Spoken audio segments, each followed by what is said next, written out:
For the record, the state's present, defense counsel, and defendant are present. I have reviewed the statute that was last mentioned regarding the minimum mandatory sentence. It does appear from my reading of the statute, 775.087, subsection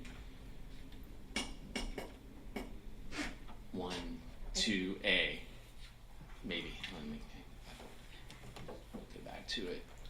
It does indicate a 10-year minimum mandatory sentence for the attempted robbery with a firearm on each of those. So I believe defense counsel is correct on that.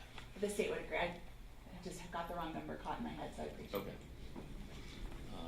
And I'll just put that on. Let's see.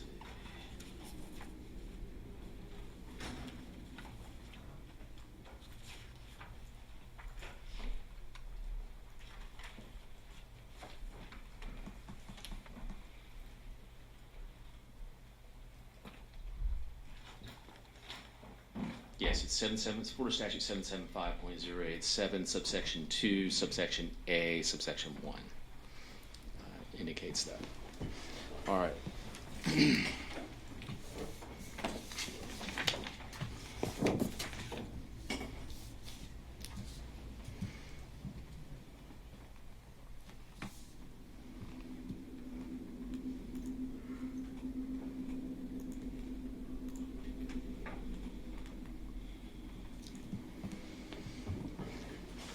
All right.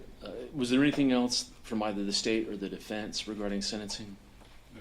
Nothing from the state. All right. And Mr. Stein, is there anything else you wanted to address with the court prior to the court pronouncing sentence? No. Okay. So I have presided over the trial. I've listened to all of the testimony, the arguments. I've listened to the victim impact statements as well as the statements from Mr. Stein's family and the letters presented by his mother and Mr. Stein's own statements regarding sentencing. I have reviewed, at the state's request, the Florida statute 921.1401, based on the state's request for a life sentence, the factors that the court must consider. And in that statute, 921.1401, subsection 2, A through J, are the following circumstances the court must consider.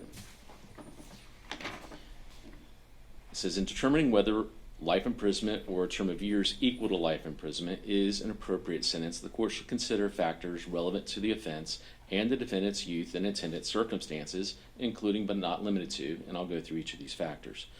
A, the nature and circumstances of the offense committed by the defendant.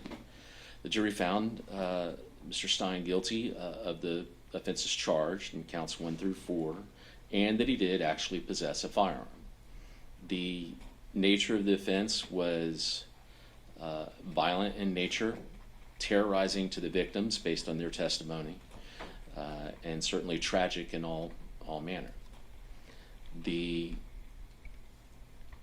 victims had done nothing to encourage violence against them. They did not participate in any way in having an altercation with the defendant or the co-defendant, that they were innocent young women walking home from a movie, which used to be parents were comfortable letting their children out at night, go out of the house and be out in the streets, and most parents in this community for many years felt that their children were safe. This is the kind of crime that makes parents afraid to let their children out at night, and certainly had an impact on the victims and an impact on the community as well, and that addresses subsection B, the effect of the crime on the victim's family and on the community. Subsection C, the defendant's age, maturity, intellectual capacity, and mental and emotional health at the time of the offense. The defendant was 16 years old, had, based on the evidence and testimony, an apparent knowledge and comfort with firearms, that he knew what they were, he knew what they did, and was not something that was foreign to him in possessing or using a firearm.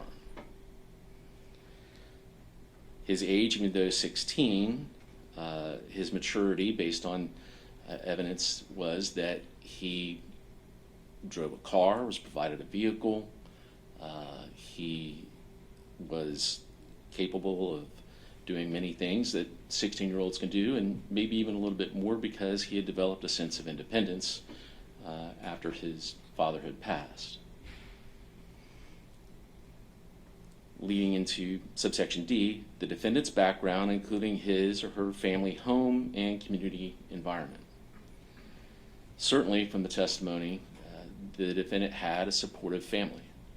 He had many responsible adults and caring brothers and other family members that were there for him. And he had those resources available to him up to and including through today. While his family faced tragedy, and Mr. Stein himself, I'm sure, suffered that tragedy of his father's loss, families face tragedies and yet are able to come together and support each other and help each other get through that and still remain productive members of society.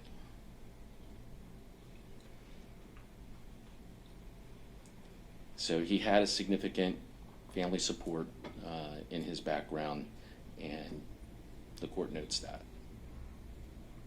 Subsection E, the effect, if any, of immaturity, impetuosity, or failure to appreciate risks and consequences on the defendant's participation in the offense. Reviewing the testimony in trial and statements made today as well, the defendant really was more mature in some ways because of the loss of his father and his obligation that he seemed to express to step up and help provide in the family and take care of siblings and do things that many people at 16 don't have to do. And so he developed that ability and showed that. And so his level of maturity actually was probably more than that of a 16-year-old. As far as his failure to appreciate risks and consequences on the defendant's participation in the offense, it is shown that he did have prior interaction with law enforcement as a juvenile with the burglary of a conveyance. So he understood that there were rules, laws, and then if you broke them, there were consequences. So he was not unaware of that. And so the court finds that he did have sufficient maturity and ability to appreciate the risks and consequences of his participation in this offense. F is the extent of the defendant's participation in this offense. The defendant had opportunities to not have this offense happen. It was noted in the trial by the court that the evidence of the video showing the vehicle that he drove passed by the victims more than once. He didn't have to come back. Now, I understand the defense's argument that he was influenced by those in the vehicle, but he drove that vehicle. He brought that evil to the victims, and he had the choice to do that on more than one occasion or to avoid that. The effect, so subsection G, the effect of, if any, of familial pressure or peer pressure on the defendant's actions. The court notes there may have been some peer pressure on the defendant. However, again, he had opportunities to get away from that pressure to avoid this incident and prevent it from happening.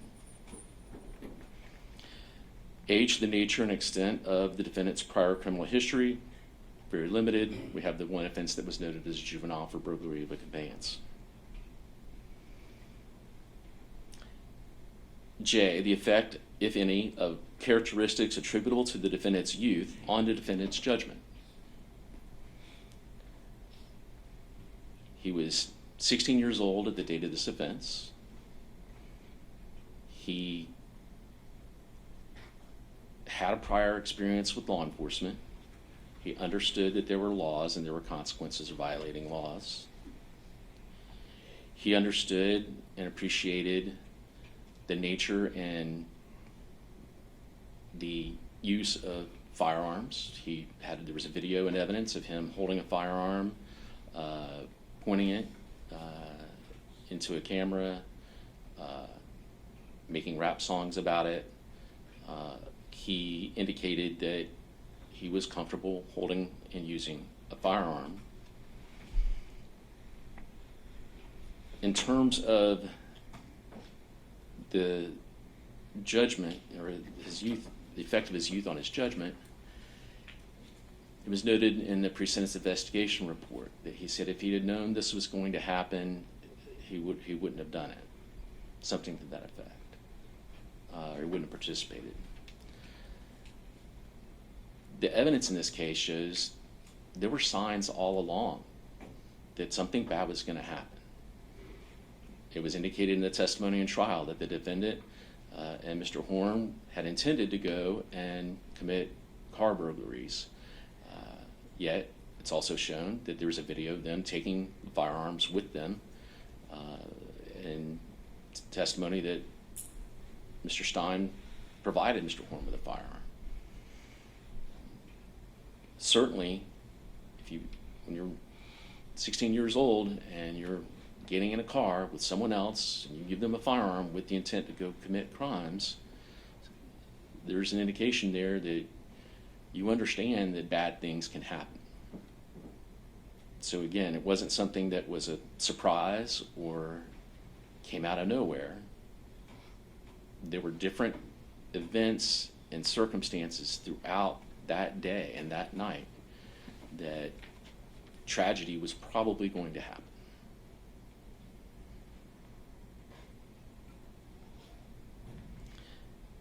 Subsection, that was I. Subsection J, the possibility of rehabilitating the defendant.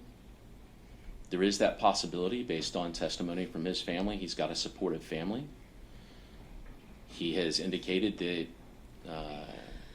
he is remorseful and that he wants to do better in terms of his life, and that he wants to rehabilitate himself and become a productive member of society. That is possible. Whether or not that happens will be up to Mr. Stein.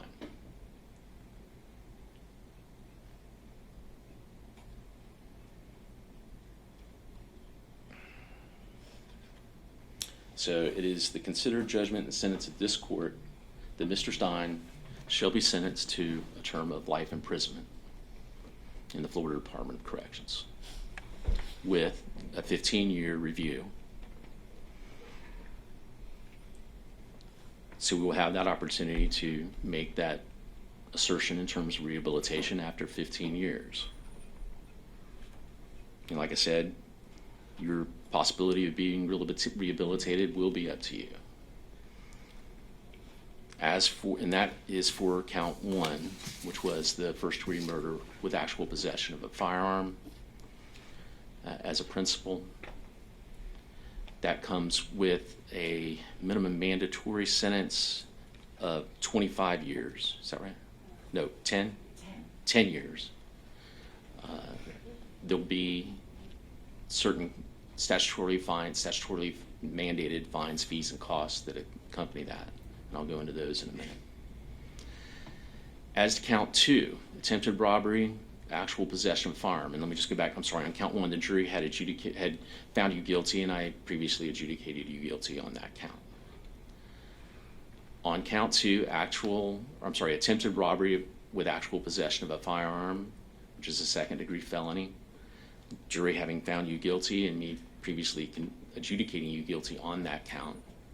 Your sentence in that count will be 15 years in the Florida Department of Corrections with a 10-year minimum mandatory sentence as part of that 15 years. That sentence will be consecutive to the sentence in count 1. Count 3, attempted robbery, actual possession of a firearm, a second-degree felony. The jury having found you guilty of that count and the court previously adjudicating you guilty, you will be sentenced to 15 years in the Florida Department of Corrections with a 10-year minimum mandatory as part of that sentence. that count will be consecutive to count 2. And in count 4, attempted robbery, actual possession of a firearm, a second-degree felony. The jury finding you guilty of that count, and the court previously adjudicating you guilty on that count, your sentence will be 15 years in the Florida Department of Corrections with a 10-year minimum mandatory. That sentence will be consecutive to count 3. As for the monetary obligations, there'll be $413 in court costs. I believe it was previously stipulated to cost of prosecution was $2,565.05. As for, is there any application fees? I will order restitution on each count, reserve in any amount. There'll be no contact with the victims' families or the victims. Were there any other terms or conditions? Nothing from the state now. All right. I'll have the state prepare an order based on my findings Sure. as to Florida Statute 921.1401. I believe that's all. Anything else from the defense? Judge, because of the court's sentence on counts 2, 3, and 4 as a consecutive sentence, it goes in the face of what the court has ordered in count 1 in terms of the 15-year review. Even if it comes back and the court finds that he hasn't really rehabilitated himself, he has to serve an additional 45 years after the shortening of count 1. I'd ask the court to consider making those a concurrent sentence. Okay. And I've thought about it. I've considered it, and the sentence the court's imposed is what I believe is appropriate under these circumstances. So I will leave it the way I've ordered it. I will. Let's see.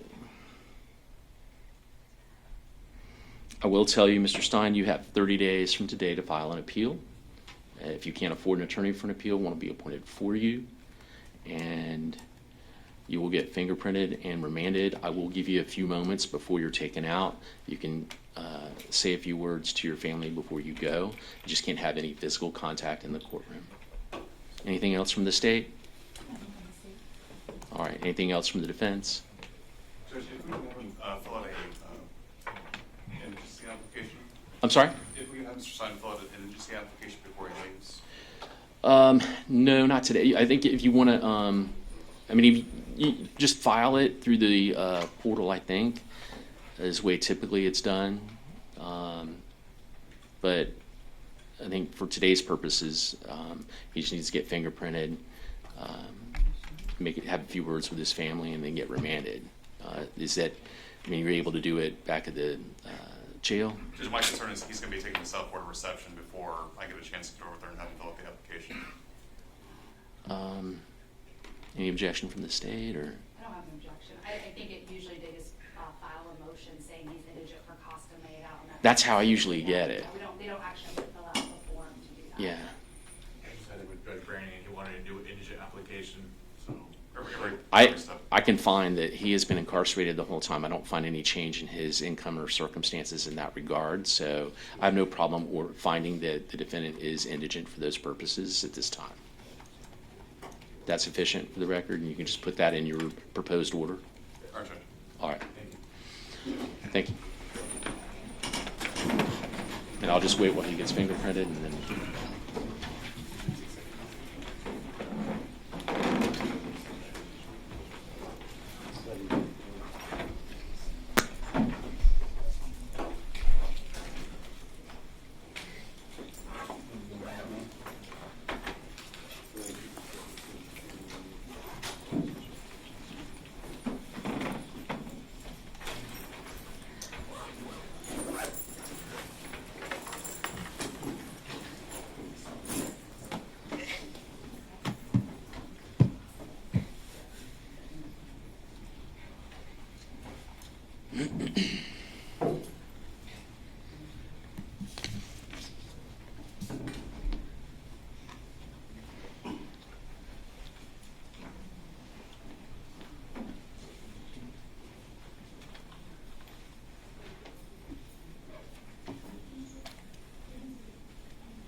Court will be in recess.